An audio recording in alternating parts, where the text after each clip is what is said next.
દાહોદ જિલ્લાના સંજેલી તાલુકાના ઇટાડી ગામે આમ આદમી પાર્ટી દ્વારા ડેડિયાપાડાના ધારાસભ્ય ચૈતર વસાવાના અધ્યક્ષસ્થાને જાહેર સભાનું આયોજન કરવામાં આવ્યું હતું, જેમાં ડેડિયાપાડાના ધારાસભ્ય ચૈતર વસાવાએ ભાજપ સરકાર પર આકરા પ્રહારો કર્યા હતા। ભાજપના ઈશારે જનસભાને મંજૂરી આપેલ સ્થળ છેલ્લી ઘડીએ બદલી દેવાતા આ સભા સંજેલી જૂની હાઈસ્કૂલના મેદાનમાં કરવામાં આવી, જેમાં વસાવાએ કહ્યું હતું કે ભરૂચમાં મારી સામે નરેન્દ્ર મોદી, રાહુલ ગાંધી કે મુમતાઝ પટેલ કોઈ પણ ઉમેદવાર હોય મને જીતતા નહીં રોકી શકે। લોકસભાની ચૂંટણીને હવે ગણતરીના દિવસો બાકી છે, ત્યારે તમામ રાજકીય પક્ષો ચૂંટણીની તૈયારીઓમાં જોતરાયા છે। ત્યારે દાહોદ લોકસભા બેઠકને કબજે કરવા માટે આમ આદમી પાર્ટીએ કમર કસી છે। ત્યારે આમ આદમી પાર્ટી દ્વારા દાહોદ જિલ્લાના સંજેલી ખાતે એક જનસભા યોજવામાં આવી। આ જનસભા સંજેલીની જૂની હાઈસ્કૂલના મેદાનમાં આમ આદમી પાર્ટીના ધારાસભ્ય ચૈતર વસાવાના અધ્યક્ષસ્થાને જાહેર જનસભાનું આયોજન કરવામાં આવ્યું હતું। ચૈતર વસાવાએ કહ્યું હતું કે મેં વિસ્તરણ અધિકારી તરીકે રાજીનામું આપી મારા ગુજરાતના અને મારા આદિવાસી સમાજના લોકહિતના કામ કરવા માટે મારા પરિવારે પણ રાજીનામું આપ્યું છે અને નાની ઉંમરમાં ધારાસભ્ય બેઠક પર ઉમેદવારી નોંધાવી અને જીત હાંસલ કરતા એક દિવસ પણ ઘરે રહેતો નથી અને ઉમરગામથી અંબાજી સુધીના પટ્ટા ઉપર લોકોના સમસ્યાના પ્રશ્નને લઈને રજૂઆતો કરી રહ્યો છું। આમ આદમી પાર્ટી ઇન્ડિયા ગઠબંધન સાથે ઉમેદવારો ઉતારવાની છે, જેમાં ગુજરાતની 26 બેઠકોમાંથી 8 બેઠકો પર આમ આદમી પાર્ટી ચૂંટણી લડવાની છે, જેમાં ભરૂચ લોકસભાના ઉમેદવાર તરીકે મારું નામ જાહેર થયું છે। ત્યારથી જ ભાજપવાળા ચકડોળે ચડ્યા છે। ભરૂચ લોકસભા બેઠક પર કોઈ પણ ઉમેદવાર ઉતારે આમ આદમી પાર્ટીના ચૈતર વસાવાને જીતતા કોઈ રોકી ન શકે। જબ તક તોડેંગે નહીં તબ તક છોડેंगे નહીં।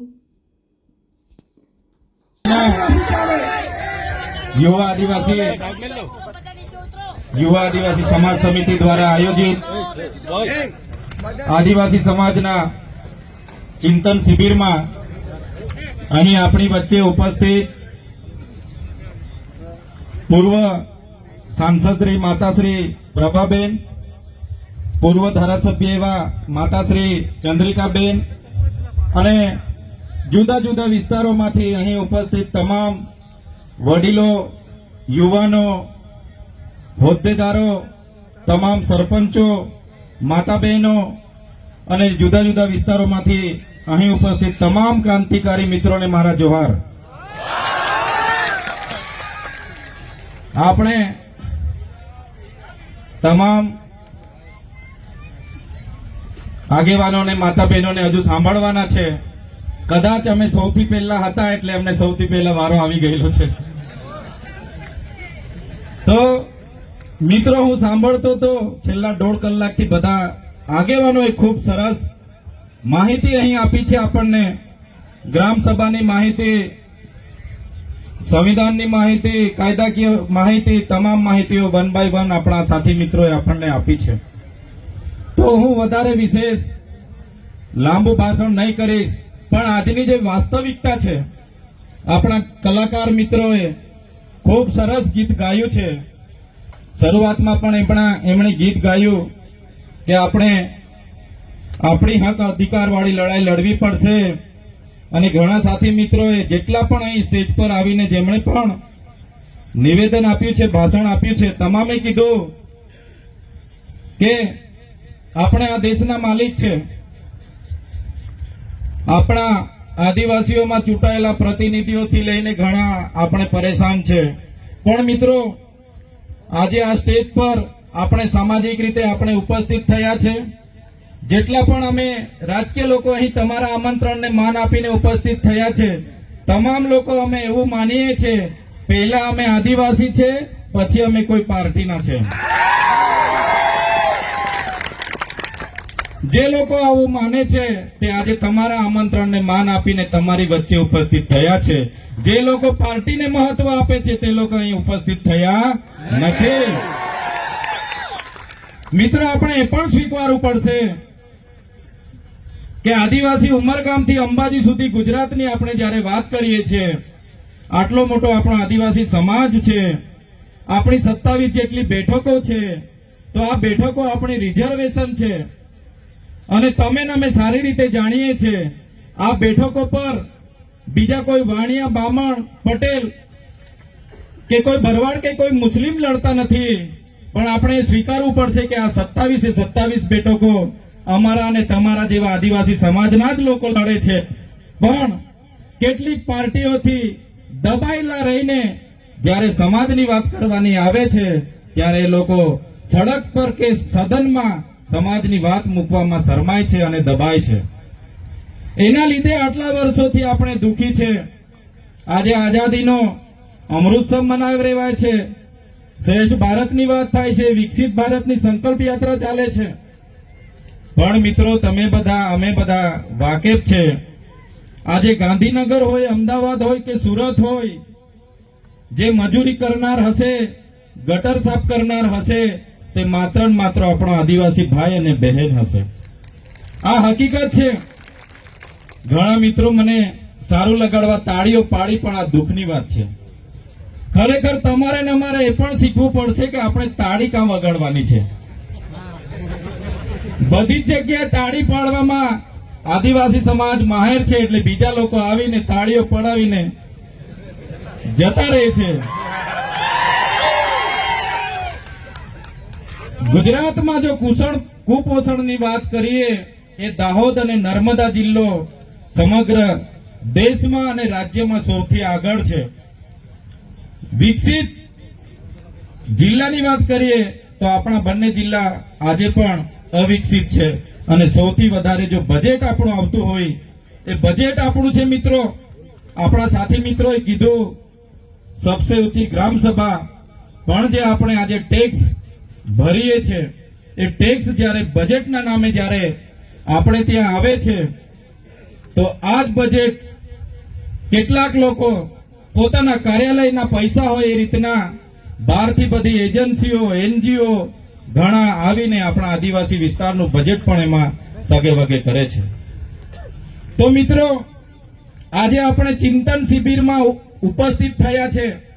માત્ર તાળીઓ પાડીને, નાચગાન કહીને, શોર શરાબો કરીને આપણે છૂટા નથી પડી જવાનું.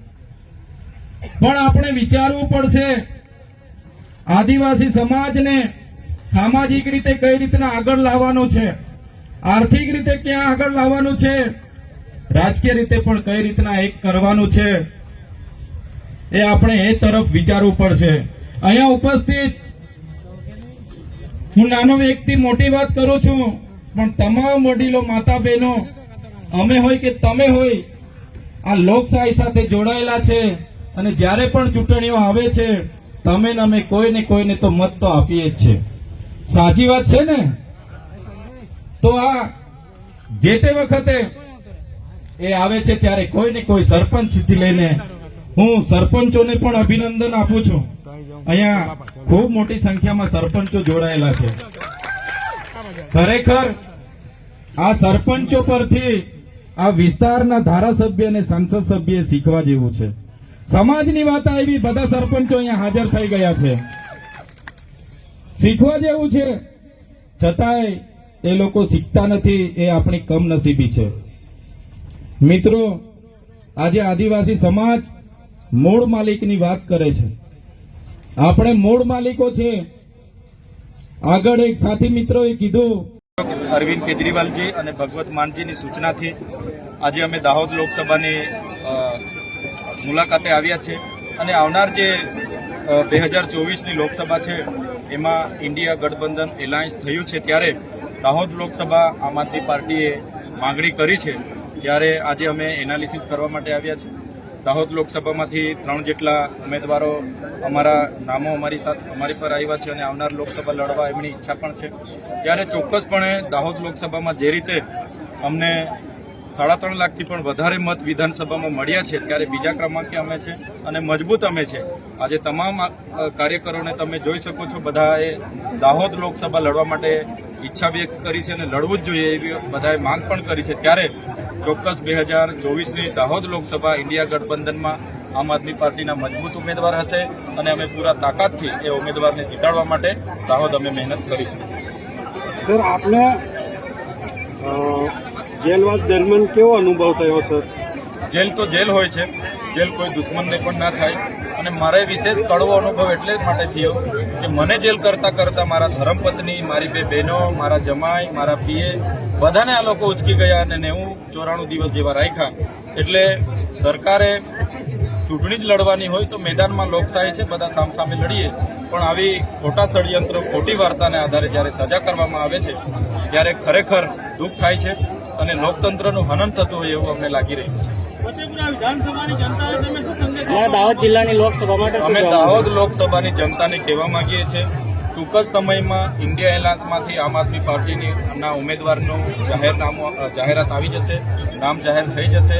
એટલે તમામ દાહોદના લોકો છેલ્લા 28 વર્ષથી ભાજપની શાસન છે, છેલ્લા 10 વર્ષથી કેન્દ્રમાં એમનું શાસન છે, છતાંય આપણા લોકો સાથે અન્યાય થાય છે. ત્યારે આ વખતે આમ આદમી પાર્ટીના સાંસદને આપણે ચૂંટીને સંસદ ભવનમાં મોકલી અને આપણા પ્રશ્નો ત્યાં રજૂઆત કરે, અવાજ બને એ પ્રયત્નો બધા કરજો એવી દાહોદની જનતાને હું વિનંતી કરું છું. સર આપની ભરૂચ લોકસભામાં કેવી તૈયારી?